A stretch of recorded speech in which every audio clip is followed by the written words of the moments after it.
Now, what should I do? Yun na. According to the book,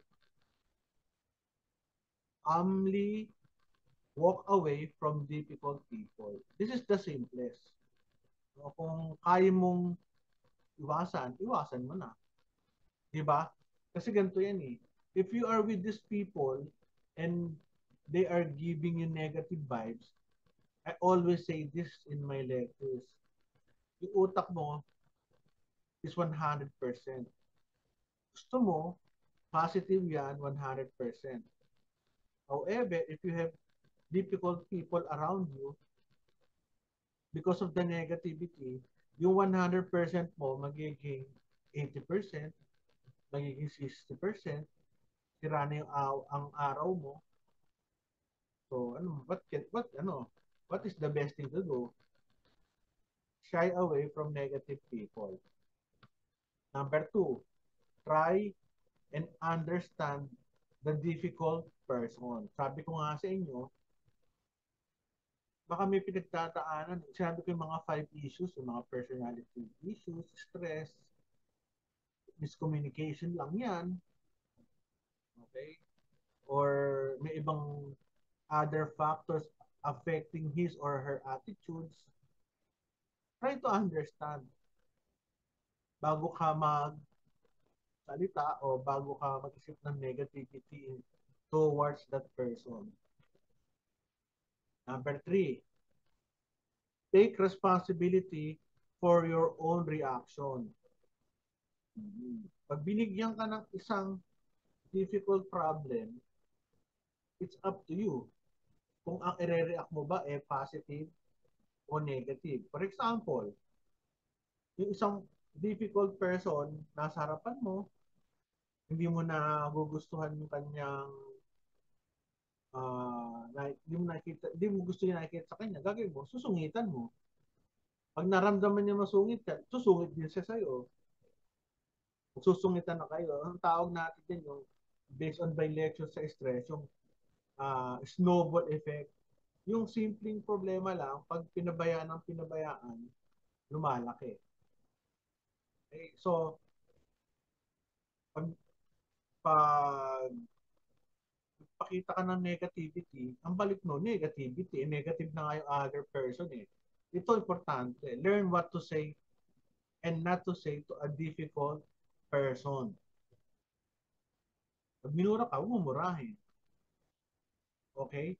Ito pa ang nabasa ko in one of the books I have read before. Please, ito lang sana mag-imbibe sa inyo.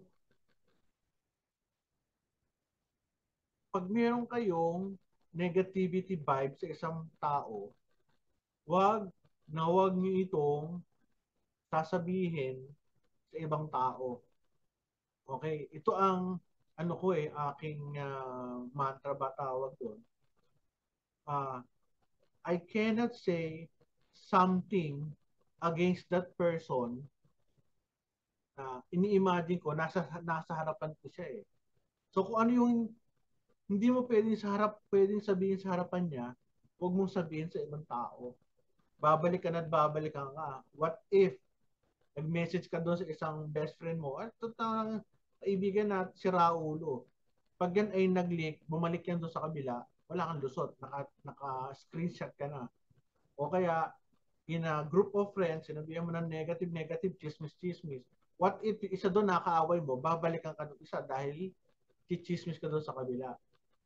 So, yun lang, learn what to say and not to say to a difficult person. And number 5, ito yung last na sabi niya, deal with the difficult behavior and not the person. Ano ibig sabihin niyan? Magalit ka sa ako ano ko to lagi itong iniisip. Nagagalit ako sa ugali, pero I'm not mad with the person. Yung the whole person. Yung ugali niya maaaring masama, pero yung personality, the person itself is hindi. Um, marami na kung sa YouTube channel ko, madami ako na-encounter nito. So, Nagagalit ako doon sa sinabi nila sa kanilang pagbabas. Binababas din ako minsan eh. Nagagalit ako doon sa sinasabi nila, pero sinasabihan ko sila na doon lang sa sinabi ako nila ako nagalit, pero I'm not angry with that person. Kasi mahirap. Pag ginamitan mo na, dapat hiwalay yung ugali, hiwalay mo yung physical body. Para after that, friends na kayo in the future. Kasi pag nagalit ka sa person, mahirap maging friends in the future.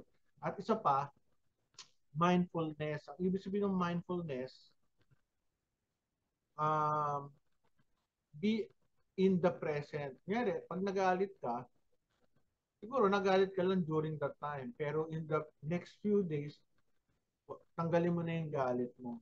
Siguro pwede kang magalit during that time lang. Tawag, ano yan eh, recent ko lang siya nalaman na you read on that, mindfulness. Yung be at the present. Yun lang. So nagalit ka 2 days ago, wag mo nang 2 days ago na yun, wag ka nang magalit today. Noon pa yun eh. So these are my take-home messages. Identify difficult people, understand them, and decide what to do. So ulitin ko identify difficult people. Marami yan, nagkalat sa paligid mo. Understand them and decide what to do. Iwanan mo sila or give a positive aura towards them. Sabi nga ni Father, ito kakapos lang ito this week. Never stop being a good person, even if others treat you badly.